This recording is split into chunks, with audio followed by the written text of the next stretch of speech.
오늘 우리가 함께 읽은 이 말씀, 아브라함이 100세에 얻은 그 이삭, 하나님께서 그 이삭을 바치라고 말씀하시고, 또 아브라함은 그 하나님의 명령에 따라서 그걸 순종해서 그 아들 이삭을 바친 이 사건, 이 내용은 우리가 너무나 잘 아는 그런 내용입니다.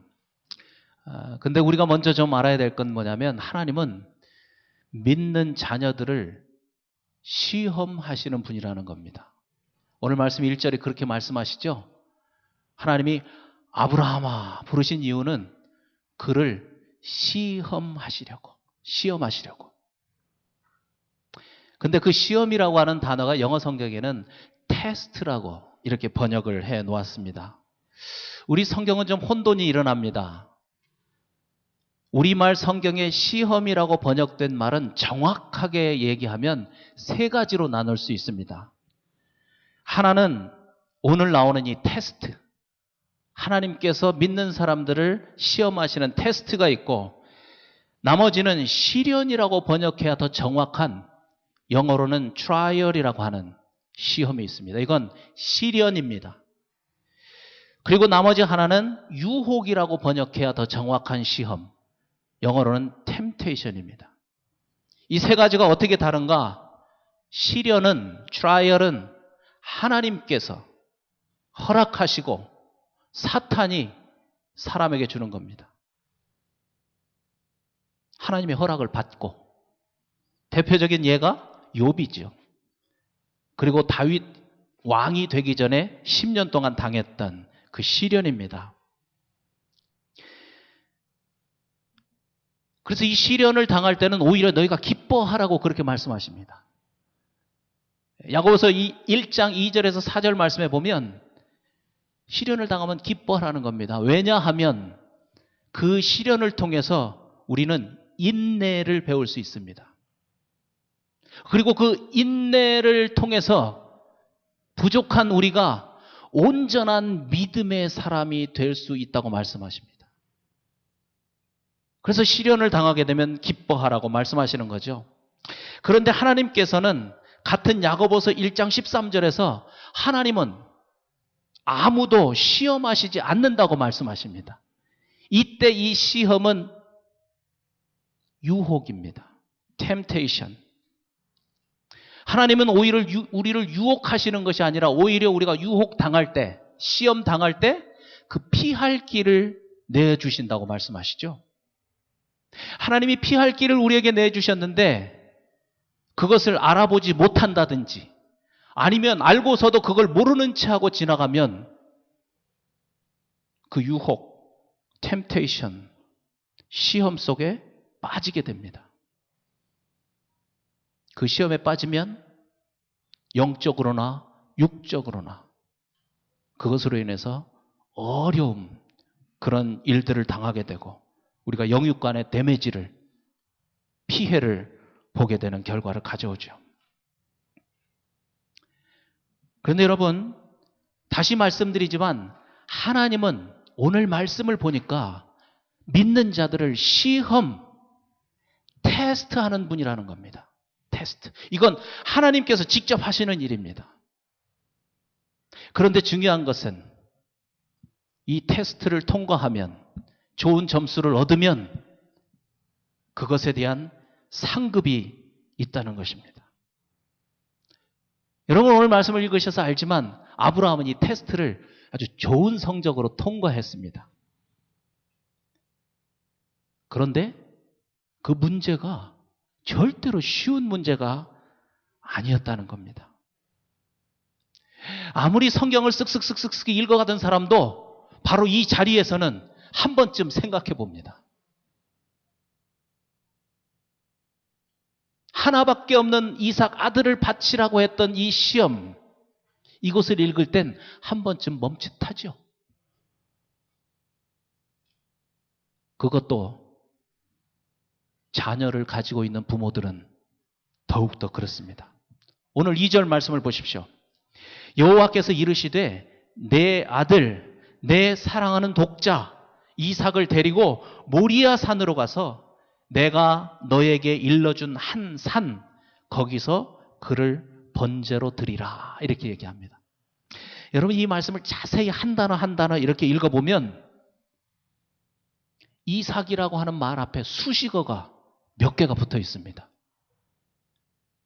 뭐라고 하셨죠? 네 아들, 너의 아들. 두 번째는 네가 사랑하는. 그래서 네가 사랑하는. 그리고 세 번째는 독자, 하나밖에 없는 이삭. 이게 무슨 말인가 하면 아브라함이 자기 아들 이삭을 얼마나 사랑하고 있는지, 얼마나 귀하게 여기고 있는지 하나님이 충분히 아셨다는 겁니다. 그런데 그 아들을 데리고 모리아 산으로 가서 그 아들을 번제로, 번제가 뭔가요?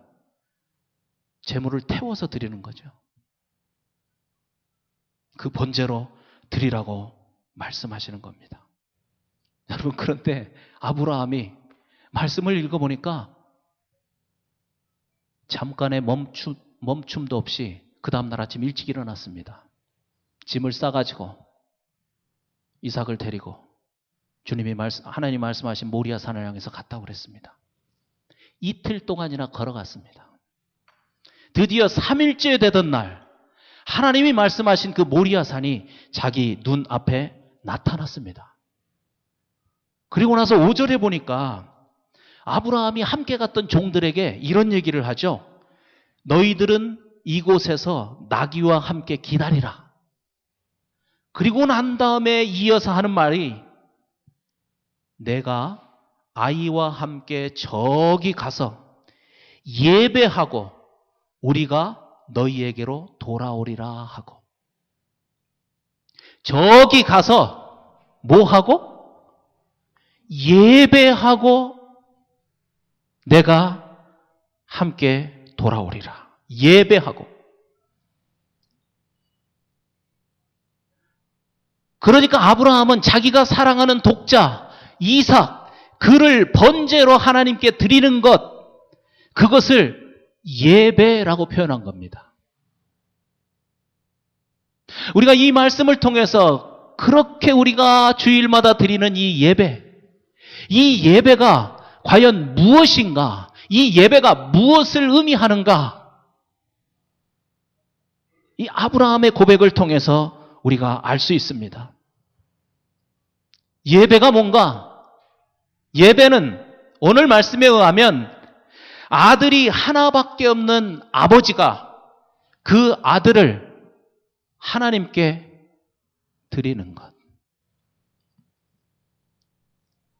그것이 예배라고 말씀하십니다.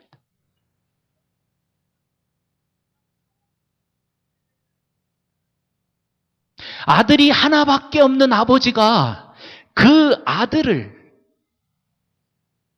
하나님께 드리는 것. 그것이 예배라고 말씀하십니다.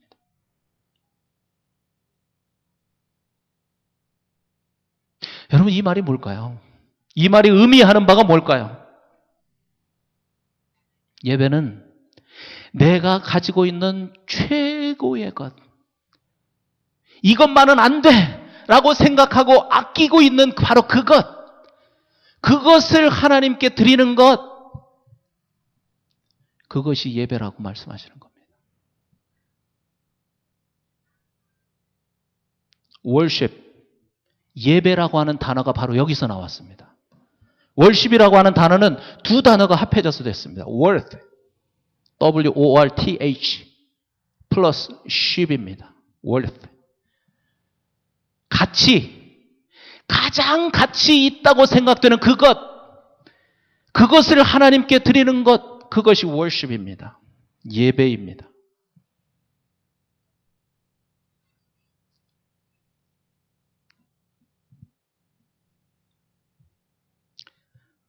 여러분, 그렇다면 어떻게 아브라함은 자기의 최고의 가치를 하나님께 드리는 예배자가 되었는가?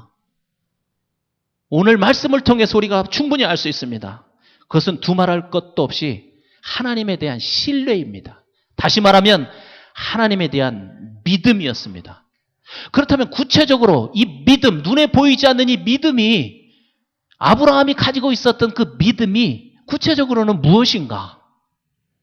그것은 신약성경 히브리서 11장 17절부터 19절을 보면 합니다. 이렇게 말씀하시죠. 아브라함은 시험을 받을 때에, 바로 이 시험을 말하는 겁니다. 시험을 받을 때에 믿음으로 이삭을 드렸으니 그는 약속들을 받은 자로 돼 그 외아들을 드렸느니라. 그에게 이미 말씀하시기를 내 자손이라 칭할 자는 이삭으로 말미암았으리라 하셨으니 그가 하나님이 능히 이삭을 죽은 자 가운데서 다시 살리실 줄로 생각한지라. 비유컨대 그를 죽은 자 가운데서 도로 받은 것이니라. 아브라함은 그 믿음을 가지고 있었던 겁니다. 여러분, 우리가 이성적으로 생각했을 때 하나님은 너무나 말도 안 되는 요구를 하셨습니다. 왜냐하면 분명히 약속하시기를 하나밖에 없는 이 이삭을 통해서 저 하늘에 떠있는 그 많은 별처럼 네 자손이 많아질 것이라고 약속하셨는데 지금 그 이삭을 죽이라는 것입니다.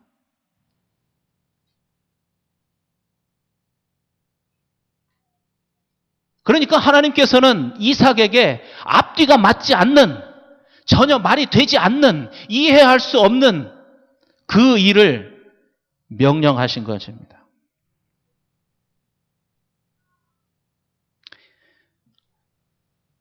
그런데 중요한 것은 여기서부터 아브라함의 믿음이 작용하기 시작됐다는 것입니다. 도저히 이성적으로 이해할 수 없는 그 시점에서부터 아브라함의 믿음이 그 힘을 발휘하기 시작했다는 겁니다. 여러분, 이게 믿음입니다.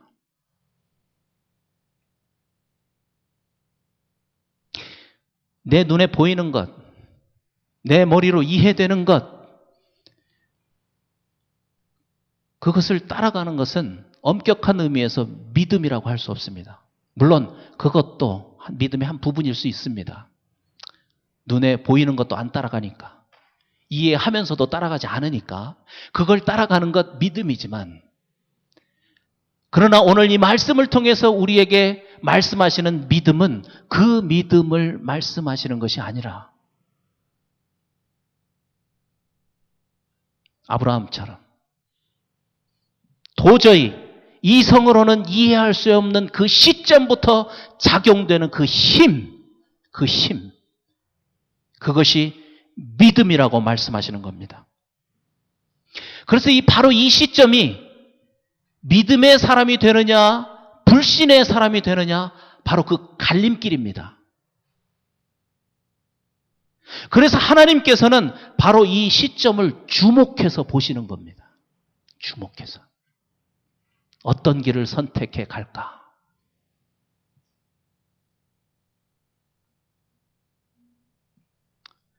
여러분, 말의 앞뒤가 맞지 않더라도, 이해가 되지 않더라도 그분이 행하시는 것은 나에게 최고의 것이 될 것이라고 믿고 하나님의 말씀 쪽에 서는 것, 그게 믿음입니다. 지난번 2주 전 설교에서도 똑같은 말씀을 드렸습니다. 그것이 믿음입니다. 그 믿음을 가지고 하나님 앞에 내 삶의 최고의 것을 드리는 것, 그것이 예배입니다.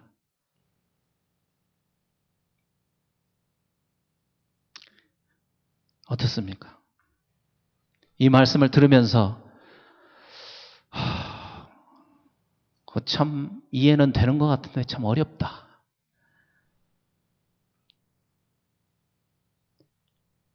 좀 부담이 된다. 그런 생각 드시나요?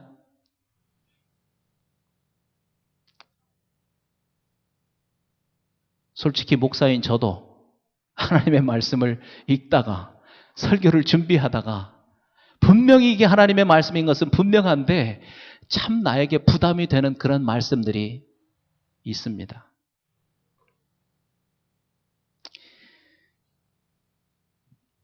그런데 말씀을 읽으면서 더 황당한 것은 하나님께서는 여러분 성경을 읽으면서 보십시오.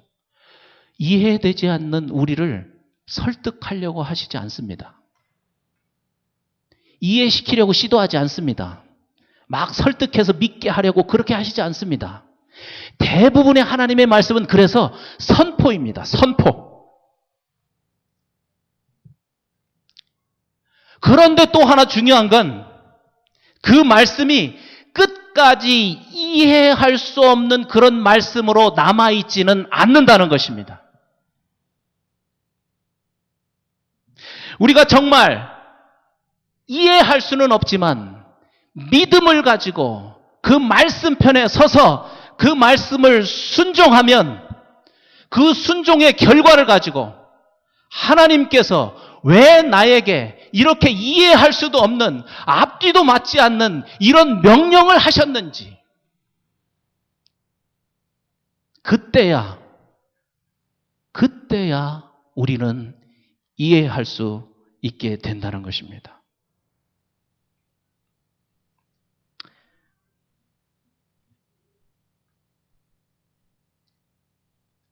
이것을 반대로 뒤집어서 얘기하면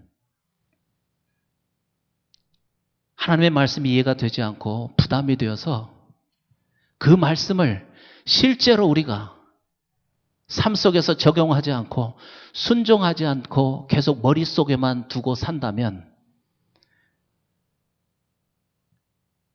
그 말씀은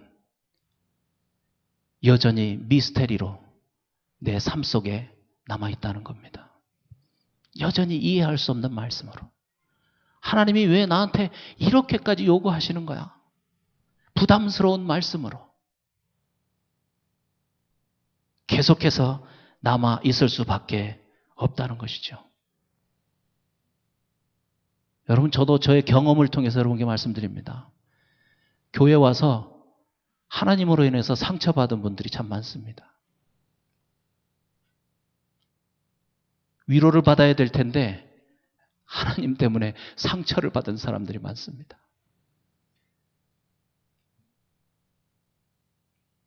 그런데 아브라함을 보십시오. 아브라함은 실제로 제단을 쌓고 하나님 말씀하신 대로 그 위에 누워있는 자기 아들 이삭을 죽이려고 손에 칼을 들고 행동을 취했을 때 바로 그 칼을 높이 쳐들었을 때 바로 그 순간에 하나님께서 아브라함을 부르셨습니다. 오늘 말씀 읽으셨죠? 하나님이 급하셨어요. 2번이나 부르셨어요. 아브라함아, 아브라함아. 못 들으실까 봐. 그리고 그 칼을 내려놓아라. 저 숲풀 속에 걸려있는 수양을 네 아들 이삭 대신에 나에게 번제로 드리라. 이렇게 말씀하셨습니다. 여러분, 이것을 여호와 이레, 여호와께서 준비하시니라. 여러분, 우리가 때로는 이해되지 않지만 때로는 나에게 부담이 되는 말씀이지만 그 말씀에 믿음으로 반응을 할 때 아브라함처럼 반응을 할 때 하나님은 그 일의 결과를 통해서 왜 그 명령을 우리에게 하셨는지 분명히 우리가 깨달을 수 있도록 분명히 이해할 수 있도록 하나님과의 그 오해가 풀리면서 그동안 가졌던 상처가 치유되도록 그동안 가졌던 그 부담이 순식간에 축복으로 사라지도록 바뀌도록 역사하신다는 것입니다.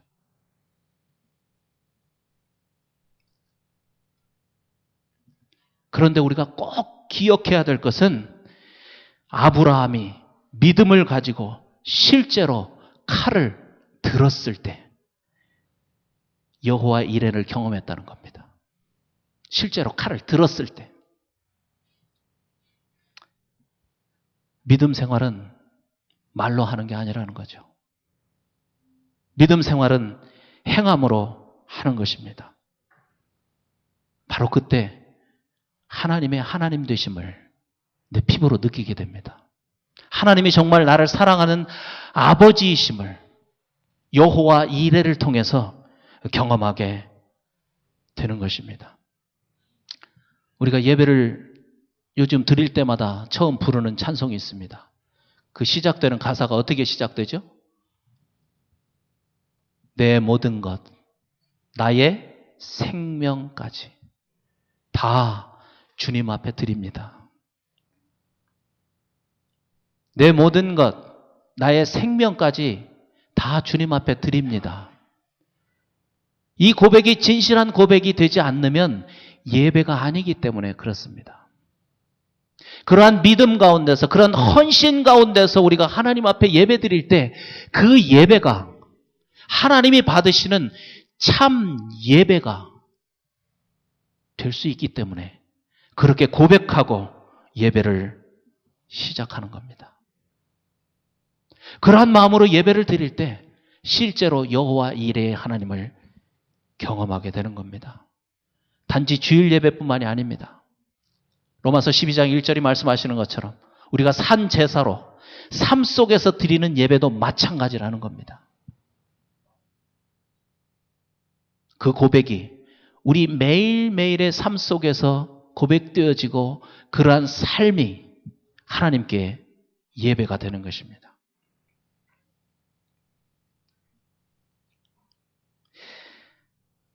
또 한 가지 우리가 생각하려고 하는 것은 오늘 말씀에 나오는 이 이삭은 예수님의 모형이라는 겁니다. 오늘 말씀을 읽으면서 생각하는 것은 왜 하나님께서 아브라함에게 그 멀리 있는 모리아 산까지 가서 이삭을 제물로 드리라고 했냐는 겁니다. 왜? 이삭을 번제로 드리는 것을 통해서 아브라함의 믿음을 시험하는 것이 목적이라면 굳이 그렇게 멀리까지 갈 필요 없잖아요. 그냥 가까운 곳에서 그렇게 하라고 하면 되는데 하나님께서 굳이 모리아 산을 지정해 주시고 그곳까지 가서 번제로 드리라고 했던 겁니다. 그런데 참 신기한 건 뭐냐면 오랜 시간이 흐른 후에 이 모리아 산이 성전산이라고 부르게 되었다는 겁니다. 이 모리아 산을 성전산이라고 부르게 되었습니다. 역대하 3장 1장에 가보면 솔로몬이 예루살렘 모리아 산에 여호와의 성전 건축하기를 시작하니 그곳은 전에 여호와께서 그의 아버지 다윗에게 나타난 곳이요 여부스 사람 오르난의 타작 마당에 다윗이 정한 곳이라. 몇백 년 후에 그 모리아 산 위에 솔로몬의 성전이 세워졌는데 그 이전에 이미 솔로몬의 아버지인 다윗이 그 모리아 산에서 하나님께 번제와 화목제를 드렸고 그 모리아 산 위에 솔로몬이 성전을 세웠고 그 성전에서 수많은 번제를 하나님께 올려 드렸다는 것입니다. 그런데 더 신기한 것이 있습니다. 바로 이 산이 예수님께서 십자가 위에서 못 박혀 돌아가신 골고다 언덕이라는 사실입니다.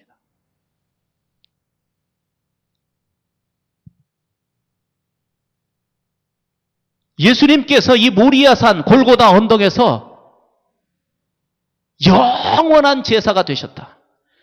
영원한 번제와 화목제물이 되어서 그곳에서 돌아가신 것입니다. 아브라함이 자기의 독자 이삭을 번제로 드렸던 그곳에서 그의 후손 다윗이 번제를 드렸고 그곳에 솔로몬의 성전이 세워지고 그곳에서 많은 번제가 드려졌고 결국 예수님이 바로 그 모리아산 골고다 언덕에서 번제로 화목제로 제물로 하나님 앞에 드려지신 이루어졌다는 것이죠. 이것이 히브리서 10장에 나와 있는 내용입니다. 여러분, 하나님은 과거와 현재와 미래를 그냥 한눈으로 바라보시는 분입니다. 아브라함에게 그 언약의 아들 이삭을 바치라고 말씀하실 때 하나님은 이미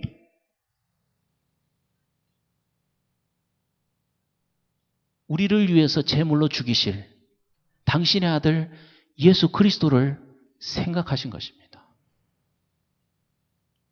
독자 이삭을 죽이라고 말씀하시는 그 순간에 독생자 자기의 아들, 그를 제물로 죽이실 것을 이미 보고 계셨다는 겁니다.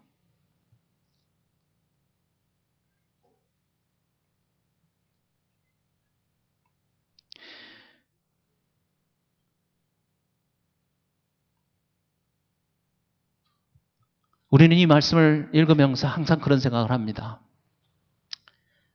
그 하나밖에 없는 아들, 그 이삭, 그렇게 아버지가 사랑하는 그 아들을 바치라고 한 것. 나한테 그런 요구를 하면 어떡하지?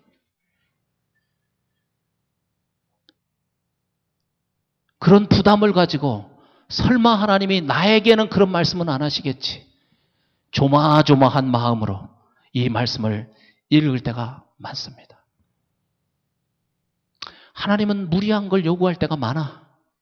그렇지만 어떻게 내가 그 하나님의 모든 요구에 순종하면서 살겠어?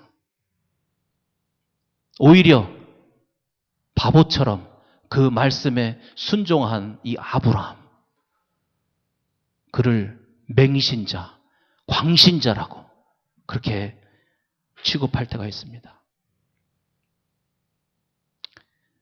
그것이 솔직한 우리의 심정입니다. 그런데 오늘 말씀 끝절 14절은 이렇게 끝을 맺고 있습니다. 여러분 잘 보십시오. 아브라함이 그 땅 이름을 여호와 이레라 하였으므로 오늘날까지 사람들이 이르기를 여호와의 산에서 준비되리라. 미래형입니다. 여호와의 산에서 준비되리라. 이 모리아산, 여호와의 산에서 무엇을 준비하겠다는 겁니까?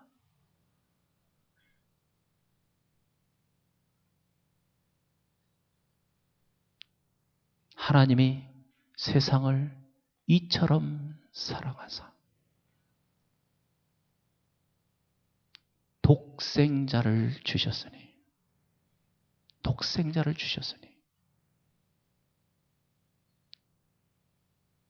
독자 이삭을 위해서 수양을 준비하신 그 하나님께서 우리를 위해서 준비하신 그 양, 번제물로 드려질 그 양은 바로 이 예수님이신 겁니다. 하나님이 가지고 계신 최고의 것, 하나님이 너무나 사랑하시는 하나밖에 없는 독생자, 그분 예수님, 그분을 준비시키신 것입니다. 그리고 때가 되어 그분이 실제로 그곳에 오신 것입니다. 여러분, 정말 우리가 이것을 믿는다면 아무리 우리가 가지고 있는 최고의 것을 하나님께 드린다고 해도 하나님이 우리에게 주신 것과는 비교될 수 없는 그러한 하나님의 사랑이라는 것을 깨닫게 될 것입니다. 예배는 바로 그러한 마음으로, 그러한 감사의 마음으로, 감격하는 마음으로 드리는 것이 하나님께 드리는 예배입니다. 하나님은 그러한 사람의 예배를 받으십니다. 우리가 먼저 하나님을 사랑한 것이 아니고 하나님이 먼저 우리를 사랑하셨다고, 그래서 요한일서를 통해서 말씀하시는 겁니다. 이제 말씀을 마치면서 동영상을 하나 보십시오. 네브라스카 주에 있는 시골 목장에 12살 먹은 작은 소년이 자기가 경험한 것을 나누고 싶어서 텍사스 휴스턴에 있는 크리스찬 방송에다 전화를 했습니다. 그 내용이 무엇인지, 전화 내용이니까 글자로 막 나오니까, 영어의 한글 자막이 나오니까 좀 빨리빨리 읽어보시길 바랍니다. 틀어주세요.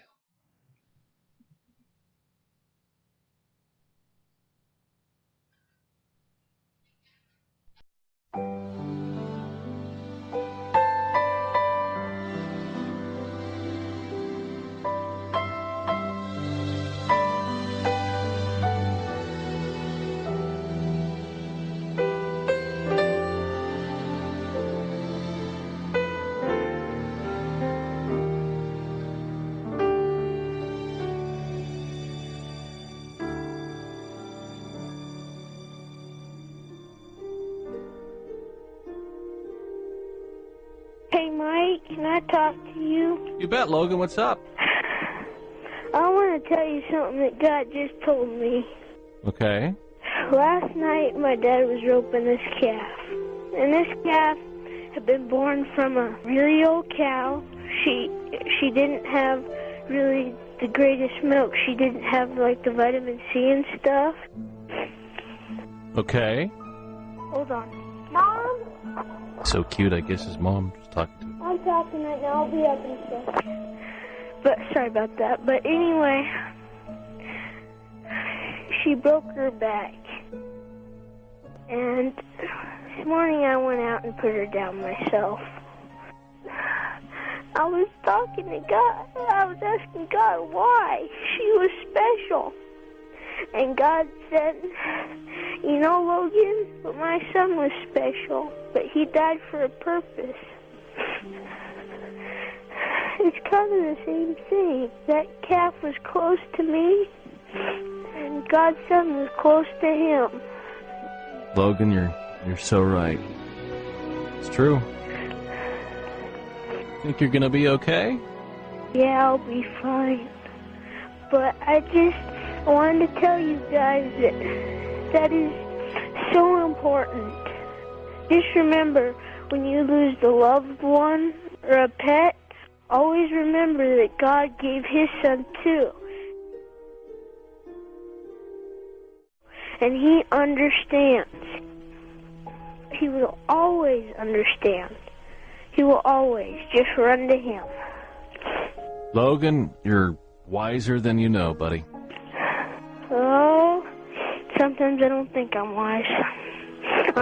Trust me, I've done a lot of stupid stuff. But I've learned from it. Yeah, but see, buddy, that's what makes you wise. Somebody that learns from their mistakes.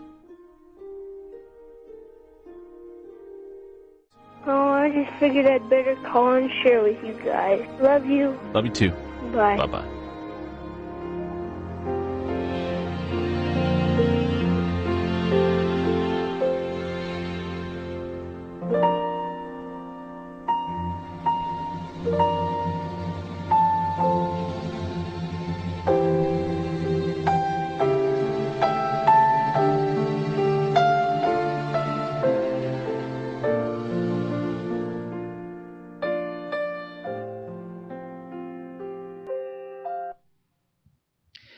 우리 기도하시겠습니다.